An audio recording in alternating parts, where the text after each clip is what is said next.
The studio lights lit up like fire as Sylvester Stallone stepped onto the set of Jimmy Kimmel Live.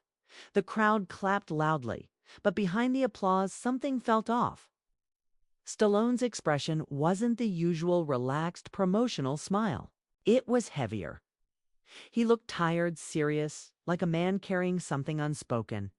Jimmy Kimmel, cheerful as always, welcomed him with a grin and a joke about how many Rocky sequels it would take to reach space. Stallone chuckled politely, but his eyes didn't laugh. At first, the interview felt like any other. Some jokes. Some talk about his new movie. But just minutes in, the tone shifted. Kimmel leaned in and said, "Sly, don't you think it's wild that the guy who played a mumbling boxer somehow became a Hollywood legend? I mean, it was all kind of an accident, right?" The audience laughed, but Stallone didn't. There was a long pause. He stared at Kimmel, the silence growing heavy.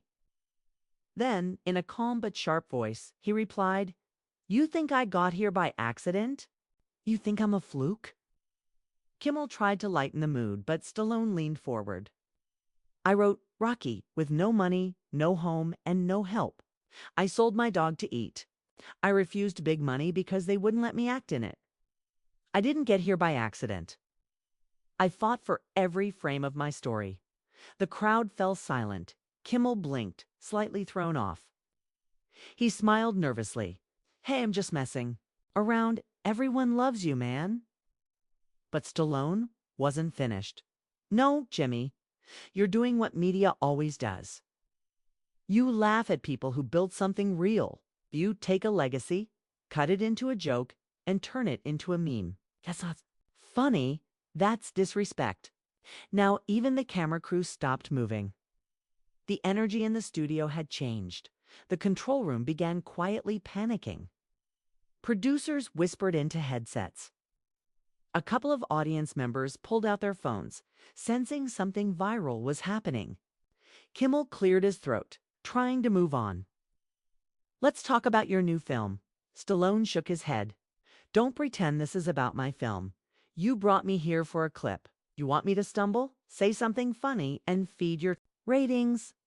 But I'm not here to dance for a laugh track. I've spent my whole life fighting people like you. People who don't build, just comment." He stood up and began removing his mic. The crowd didn't clap. It just watched. The sound crew scrambled. The feed cut to a wide shot. Stallone looked out over the audience one last time, his voice low but powerful. "You all think you know who I am, but you've only seen the version the industry lets you see." Then he turned and walked off the stage. But just as he exited, a strange flicker hit the live feed, barely visible, barely audible. A low buzzing sound filled the background for less than 2 seconds. The broadcast director thought it was feedback. But 45 miles away, at a quiet government building outside Los Angeles, a technician monitoring digital feeds from Hollywood noticed something strange. He ran the audio through a filter. The signal wasn't random. It was code compressed into the interference. A hidden phrase sat within the distortion. He played it again, slowing it down. A cold, robotic voice whispered, "Project Gemini." Online, the technician froze. He quickly flagged the file and sent it to his supervisor with just one line. Stallone interview may have triggered dormant protocol, requesting clearance. Back in the studio, the crew tried to recover. Kimmel smiled stiffly and cut to commercial. But the world was already watching. Within an hour, Stallone's raw moment was trending worldwide. None of them knew that buried inside the chaos was something much bigger than an argument. It was the first crack in a system long buried, and someone had just turned it back on. The clip of Stallone's confrontation with Kimmel didn't just go viral. It spread like a virus. News anchors debated it. Political talk shows dissected it. Social media exploded with hashtags. Hashtag Stallone Uncut. Hashtag media manipulation. Hashtag truth on live TV. But in a quiet basement at a federal agency near Quantico, the buzz was not about Stallone's words, it was about the signal. Agent Marissa Hale, a cyberintelligence analyst at the Office of Covert Protocols, stared at her screen. She replayed the audio signal embedded in the mic feed. At normal speed, it was nothing but static. But when slowed to half speed and cleaned with digital filters, the code repeated itself clearly. Project Gemini, online. She leaned back in her chair, her heart racing. Project Gemini. A Cold War-era covert intelligence protocol built to embed dormant surveillance AI in global media networks. Officially decommissioned in 1996, unofficially lost, forgotten, or buried. Hale picked up her encrypted phone and made the call. By the time she arrived in Director Monroe's office, the doors had already sealed behind her. The projector on the wall showed Stallone's face frozen in mid-expression. The code spectrogram hovered beside it like a ghost. "You're telling me Stallone's mic activated a dead protocol?" Monroe asked, narrowing his eyes. "It's not just the mic." Hale said, "The frequency match was precise. The transmission used a waveform signature last documented in a classified DARPA system tied to early voice trigger AI. There's no way this happened by accident." Monroe leaned forward. "Then what are we looking at? A leak? A hack?" "Possibly," she said, "or something older. Something that was always here. Waiting." Monroe rubbed his temples. "Is Stallone aware?" "No." His reaction seemed authentic. But the signal responded to his voice frequency. That only happens when something is keyed to a biometric ID. There was a long pause in the room. "You're saying Stallone triggered it?" Monroe said, his voice now low. "No, sir," Hale said. "I'm saying he may be the last piece of something that was built decades ago." Meanwhile, back in Los Angeles, Stallone had locked himself in his private office, far from the press. His phone was blowing up. Agents, producers, old friends, strangers. But he answered none of them.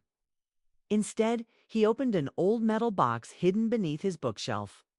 Inside, covered in dust, was a VHS tape with no label. Next to it, a thick file with a faded Pentagon stamp. Gemini read-restricted clearance. He hadn't touched it in years. As he slid the tape into an old player, the screen flickered. A man in a military uniform appeared, a younger General Peterson. A face Stallone hadn't seen since 1984. The man spoke directly into the camera. "If this tape is playing, it means you've been reactivated. You may not remember everything. You may not even understand why. But your voice, your presence, your story, they were all part of the key. Project Gemini was never about surveillance. It was about signal control, narrative warfare, and you, Sylvester. You were our failsafe." Stallone froze. His hands trembled. On the screen, Peterson continued, "You were never just an actor. You were an anchor, a cultural node. The plan was buried because it had to be. But it's waking up now. And if it's waking up, someone else is trying to rewrite the story."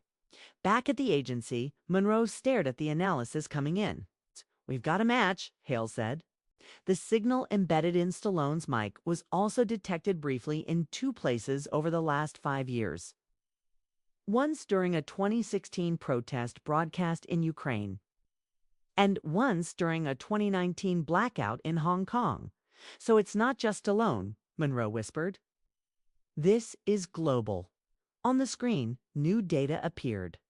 AI-generated transcripts showed patterns of public narrative distortion, memes, news segments, speeches, all containing hints of the same signature, all connected to rising unrest, political shifts, media storms. "Then we need to find out who's running it," Monroe said, "and fast, 'cause the signal wasn't just back, it was spreading." And somewhere across the Pacific, in a quiet, dark room filled with screens and static, an anonymous figure leaned forward, watching. The clip of Stallone. They smiled. "The voice has returned," the figure whispered. "Let the sequence begin." The morning after Stallone's appearance, the world looked different, though most didn't yet know why. The headlines were fixated on his meltdown, calling it the actor's last stand, a man cracking under age and pressure. Late night. Comedians joked about Rambo versus Kimmel, civil war. But in the shadows of federal and global agencies, something else was unraveling. At Langley, Agent Marissa Hale walked through a secure corridor, her ID chip unlocking the doors without sound. Inside the Situation Briefing Room, a classified decryption session had already begun. On the monitor, Stallone's mic feed waveform pulsed, layered with fragments of a dormant, voice-activated code. The phrase Project Gemini Online was now expanding, linking with fragments of other data. Hale stepped forward. We ran the signal against Cold War black archives. It matches an abandoned DARPA system, codename Echo Nest. It was designed to manipulate media patterns during psychological operations. But get this, it was never deployed. The only trial was in 1985, and the operative was listed under the alias Leon Merrick. The room went quiet. Director Monroe narrowed his gaze. Leon Merrick. Hale tapped her tablet. The screen displayed a military file with a redacted photo and a real name, Sylvester Enzio Stallone. You're saying Stallone was trained? No, Hale said. He was embedded. The theory was outlandish, but the evidence, biometric match, voice activation, AI reawakening was piling up. It's a real twist. Stallone might not even remember. If Gemini was buried deep enough, he could have lived a full life never knowing his mind carried a trigger code, one built for destabilization or restoration, depending on who was behind it. Meanwhile, Stallone drove alone down Mulholland. Dr. High's phone kept vibrating. Media requests, lawyers, studio threats. He ignored them all. His mind replayed the VHS tape again and again. You were never just an actor. You were our fail-safe. He turned into a secluded driveway, pulling up to a forgotten property in the hills, one his old self had bought under a fake name, a backup in case of emergencies. The building was nothing but dust, stone, and silence. But inside was a room locked by biometric scan. He hadn't opened in 30 years. The red light flashed. Scan accepted. The door opened. Inside, beneath a tarp, lay a military-grade transmitter with a single word etched into the steel. Gemini. Stallone stared at it. His mind swirled with fragments, dreams he'd dismissed, whispers he thought were imagination. Training sessions buried beneath years of movie sets. A face. A voice. The word activation. Suddenly, his phone rang, but not through a normal network. This call was routed through a secure satellite band, one he hadn't accessed since the mid-80s. He answered. A voice-distorted female spoke. I don't remember everything. That's expected, but you're the key, and you just opened the door for everyone watching. Stallone's voice was quiet. Who are you? I used to be Echo 3. She said, they call me Ren now. You'll remember me soon, but you need to leave that location. It's compromised. How do I know I can trust you? He asked. You don't. But they'll be there in 3 minutes. A line went. Dead. Back at Langley, Monroe slammed a file down. I want a live trace on Stallone. Now, if Gemini is active, that means every counterintelligence network in the world just got a wake-up call. Hale nodded. We already have a trace on the transmitter frequency. But, sir, it's not just reactivating, it's linking. To what? She turned the screen to show a real-time map. Dots were flashing across it. Moscow, Tel Aviv, Berlin, Sao Paulo, and Beijing. Every person exposed to Gemini's original broadcast network in the 80s. Former military personnel, diplomats, embedded assets, their biometric patterns are being scanned through publicly available devices, smart TVs, voice assistants, facial recognition cameras. They're reassembling the node, Monroe muttered. At that moment, a second analyst burst in. Sir, newsflash just hit. Russian state media. They're claiming the U.S. is testing neural propaganda weapons through Hollywood. How do they know? Monroe asked. 'Cause they just leaked Stallone's real file? with photos, voice logs, the Gemini logo. In Los Angeles, Stallone stood frozen. A low humming had begun from the transmitter. It wasn't broken. Was waiting. Then a phrase from inside the machine spoke softly. Operator recognized. Sequence 1 unlocked. A sudden pulse emitted from the transmitter, not visible to the eye but caught by satellites, sensors, and covert listening stations across the world. And on a screen somewhere in Berlin, a man wearing a military coat from a long-defunct regime watched the signal go live. He smiled. The echo is real.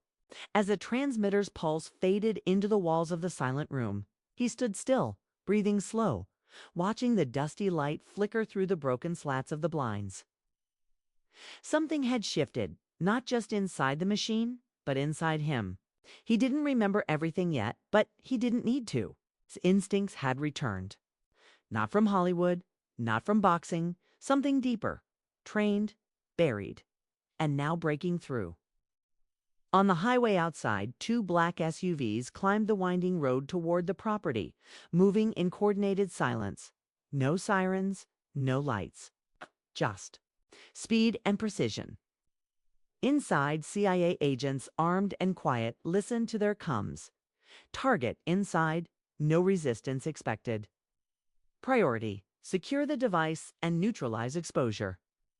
Back at Langley, Agent Marissa Hale watched the same feed through a drone's thermal lens. Stallone was a red figure alone in a cold house. Her superior, Monroe, stood behind her, arms folded. "Does he know we're coming? I don't think he cares," she replied. But Stallone had moved. He opened the back of the transmitter. Mechanical panel revealing a tangled web of microfilaments and wires. In the center, a glass core no larger than a marble, glowing faint blue. He touched it. For a second, the machine responded to his biometric pattern, revealing data he couldn't fully comprehend: coordinates, names, a countdown timer. Then it stopped.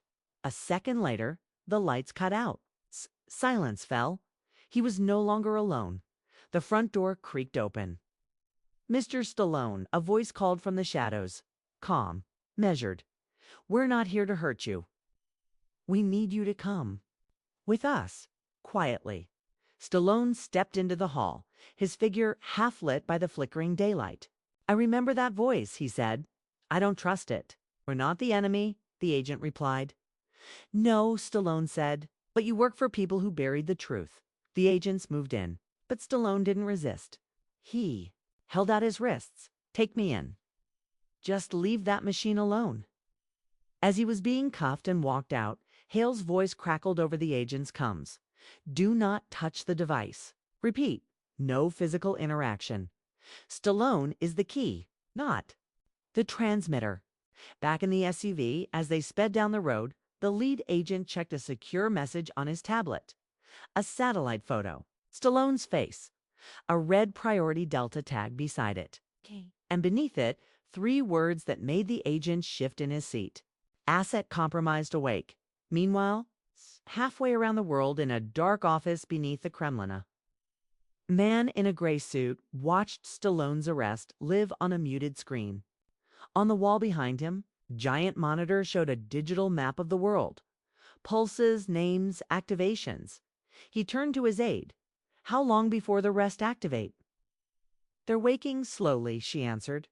"Only the old ones for now. Gemini was never meant to run on this network." "But the Americans relit it?" "No, sir," she said. "Stallone did." The man smiled coldly. "Then we'll let him finish what he started."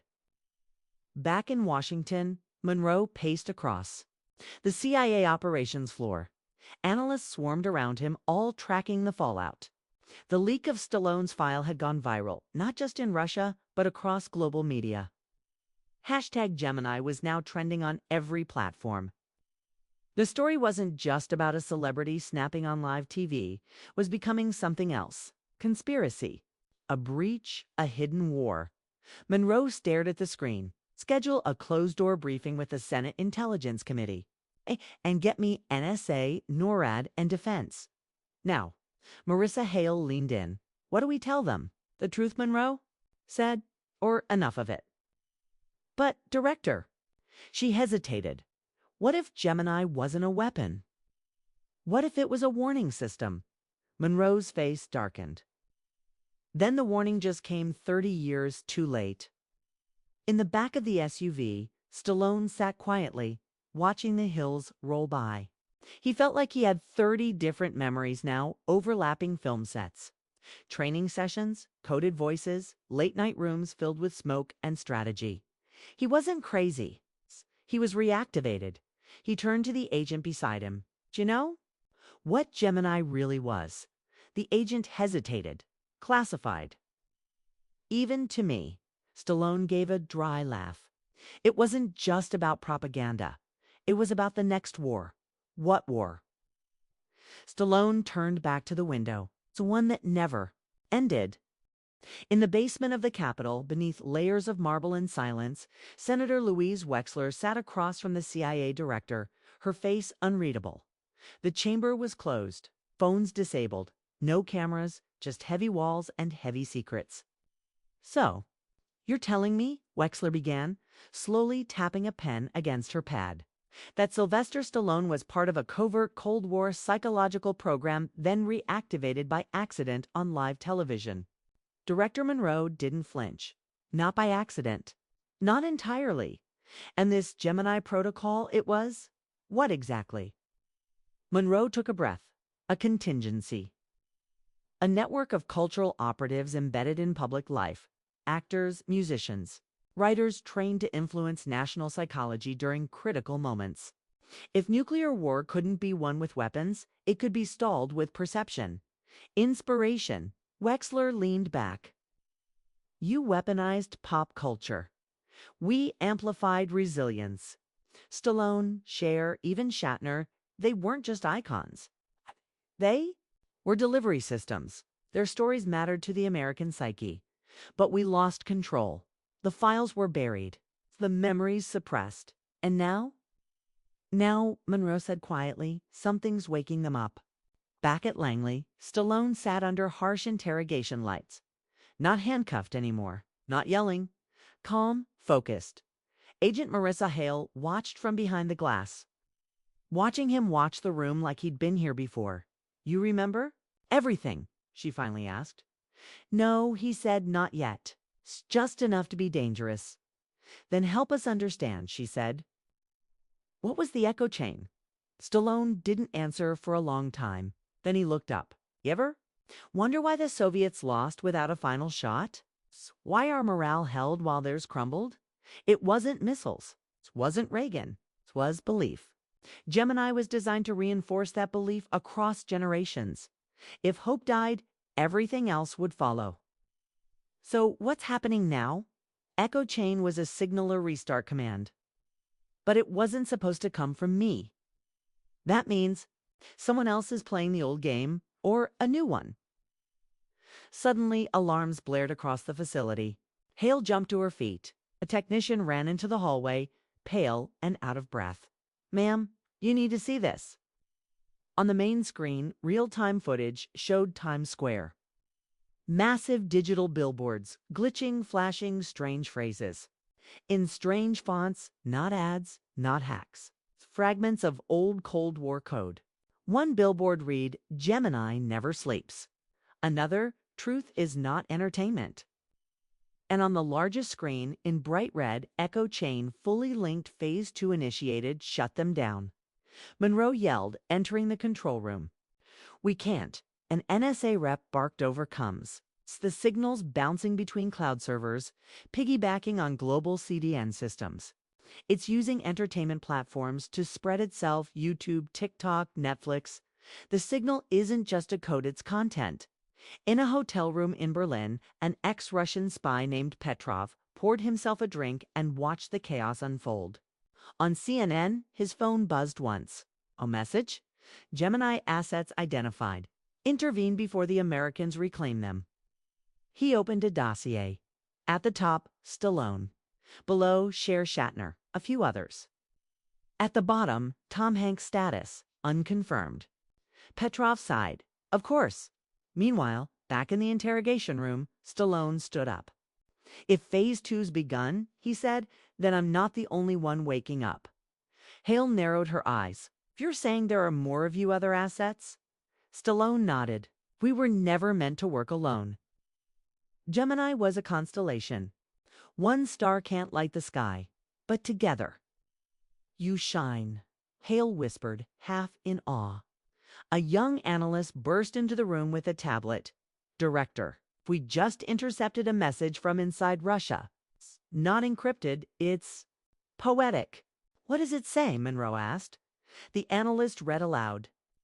"The old stars flicker once again, but night brings new scripts to play. Let them speak their buried truths before silence writes them away." Hale looked at Stallone. "What? Does that mean?" He turned toward her. "It means this isn't just a memory war, it's a story war. Then whoever controls the story controls the future." The power flickered. Every monitor in the building turned black. Then one word appeared across all screens: Act 2 and somewhere in Los Angeles. On a darkened studio lot, a red light blinked on. A camera powered up. And Tom Hanks walked into frame, smiling. But not the smile anyone remembered. In a secret NBC sublevel once used for Cold War broadcasts, Marissa Hale stood before a digital map glowing with red and blue pulses flashes, representing legacy media stations around the globe that had just begun broadcasting cryptic fragments of the Gemini signal. From Tokyo to Toronto, old footage was being scrambled with hidden phrases, newsreels spliced with subliminal cues. It wasn't just television, it was a coordinated psychological campaign. "They're hijacking nostalgia," she muttered, almost to herself, weaponizing memory. Director Monroe joined her, face tight. "And it's spreading faster than any cybernetic we've seen. This isn't a hack, it's a reframing of reality. People think they're watching reruns, but we analyzed the frames. Each one embeds subtle linguistic reprogramming ideas, triggers, fears. Who's behind it?" Hale asked. "Someone with deep access to both intelligence, history, and media architecture," Monroe replied grimly. "We think it may be a rogue intelligence network, possibly former operatives from both East and West working under an old code name, Archangel." At that moment, Stallone entered the room. He'd changed from the interrogation sweats into a plain black jacket. His expression was unreadable, but his movements were calm, purposeful. "I know Archangel," he said. "They were the failsafe. The other half of Gemini, the ones who didn't believe people could be inspired, only manipulated." Monroe turned. "Then it's your move now." "No," Stallone replied. "It's not just me." He tapped the table. "Get Cher, get Shatner, and find Tom Hanks. We need them before Archangel does. There's one final script buried in all of this. Was never completed, never aired. It's a master key." "Script?" Hale asked. "As in literal." Stallone nodded. "Buried inside the Writers Guild archives. A fictional screenplay commissioned during the height of the Cold War, coded with real protocols.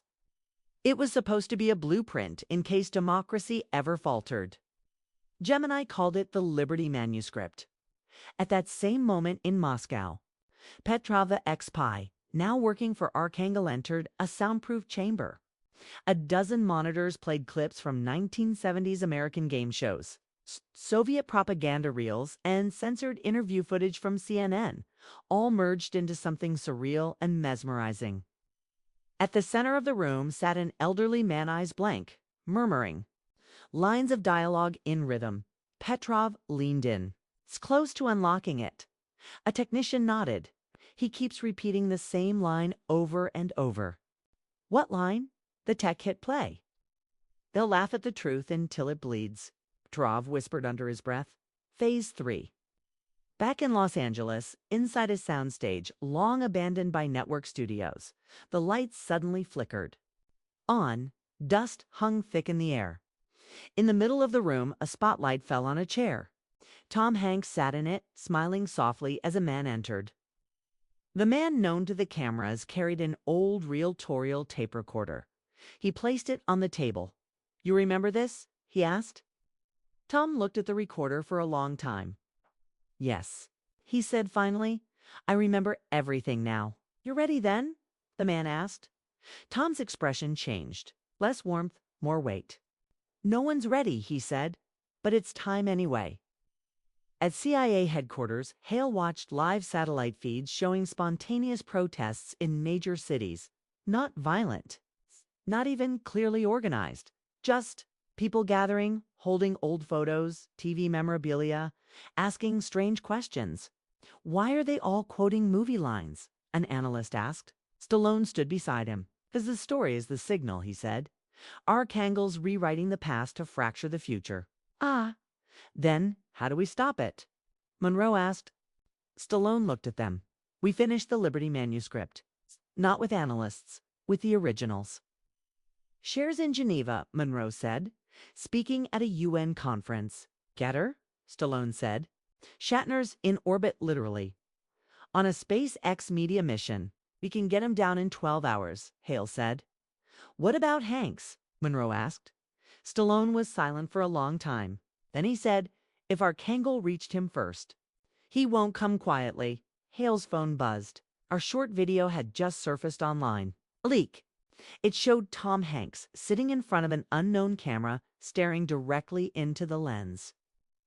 "We've told you stories for decades," he said, "but this next one isn't entertainment. Survival. Listen closely, 'cause soon, this might be the only truth you have left." Then the feed cut. Everyone in the room stared at the screen. Monroe whispered, "It's begun." Stallone turned away, his voice like gravel. Act 3. The jet touched down on a private airstrip just outside D.C. before dawn. The tarmac was wet with rain, the sky still clinging to night. Inside the jet, Sylvester Stallone, Cher, and Marissa Hale reviewed the final pieces of the Liberty manuscript. Not just a script, now clearly a strategic protocol written in allegory, carrying layers of covert instructions designed to stabilize global narratives if weaponized. Misinformation ever reached mass levels. Only one voice remained missing. "We still haven't heard from Hanks," Marissa said quietly. "He's not lost," Cher replied. "He's waiting." The jet's door opened. Black SUV awaited them. They drove in silence to the Smithsonian's old media archives sealed to the public for decades. Underground, beneath locked vaults, a chamber lit by analog monitors hummed to life as their presence triggered ancient systems. The original script was stored here. The Liberty manuscript wasn't digital lit, was shot on 16 millimeters. Disguised as a 1978 educational film, never aired. The footage had to be projected physically, but the room needed a fourth code to activate. Each of the three had entered theirs. The final code was missing. Suddenly, the wall phone rang. Stallone looked at the others. He picked it up. A familiar voice on the line, calm, measured. "Hello, Rocky. Tom, you ever wonder why? They never let the good guys age. Where are you?" "Close. But I need you to know, Archangel isn't just a rogue cell. It's embedded in everything. Streaming platforms, translation apps, AI filters. They don't need to lie anymore. They just need to suggest. They've activated the protocol, haven't they?" Phase 4 begins at sunrise. A silence. Then Hanks continued, "I'll be there, but I need to bring someone with me." Who? Someone they erased. A man who knew too much. A journalist named Desmond Carr. He disappeared in 1999 after uncovering Gemini's Mirror project in Berlin. Stallone froze. Carr's alive. Barely, but he still remembers the ending. The line cut. Marissa spoke first. If Carr's alive, he might be the only person who saw Archangel's beta test. The one they ran in post-communist Europe through broadcast failures and media coups. Cher nodded. That's how they learned to rewrite live memory. Within hours, Hanks arrived. Older, grayer than public perception remembered. At his side, a thin, pale man with a faded press badge around his neck. Desmond Carr looked like A ghost but his voice was razor sharp. This script, Carr said, pointing to the projector reel, isn't a manual. It's a mirror. The final act doesn't tell us what to do. It shows us what not to become. As they activated the projector, scenes flickered onto the wall actors, portraying archetypes of democracy, journalism, resistance. In one sequence, a television host cracks under pressure, revealing the layers of propaganda behind his words. In another, a soldier refuses an order because a broadcast reminded him of the truth he once knew. Carr leaned forward. This footage was never about control, it was about clarity. Gemini believed that if all else failed, this story would be the reset button. Suddenly, the wall screens flickered. Live news feeds from every major network began to broadcast a scrambled version of the real proof Archangel had accessed it to. They're twisting it, Marissa whispered. They're turning the truth into another distraction. Cher stood. Then we finish it live. Within the hour, a secure feed was established through remaining Gemini infrastructure still operational through analog failsafes, untouched by Archangel's digital spread. One feed, one message. They broadcast live from the archive. Stallone, Cher, Hanks, and Carr sat in a single frame. No background music, no graphics. Just human eyes staring into the camera. Stallone began, "They told you stories to make you laugh. We're here to tell you one, so you remember." Cher continued, "We've all played roles, but this isn't a role. This is who we are when the cameras should be off." Tom Hanks followed. "The world isn't falling apart. It's being reshaped by those who control what you forget." And Carr ended, "But the memory is yours, and so is the future." Around the globe, millions tuned in. Phones froze. Algorithms stalled. And for the first time in decades, people listened without being fed. When the feed ended, there was silence, then applause in pockets, then questions, then protest. In the hours that followed, Archangel scrambled to counter, but their advantage had slipped. The original signal had breached the noise. Director Monroe, watching from Langley, leaned back in his chair. "They didn't just win," he said. "They reminded the world how to look." Marissa smiled softly. "No one owns the narrative anymore." Right. Somewhere in a silent control room, as monitors flickered off one by one, the last transmission of Archangel faded to black. A line blinked in the corner. Archive sealed. Liberty script. Complete. System reset. Fade out.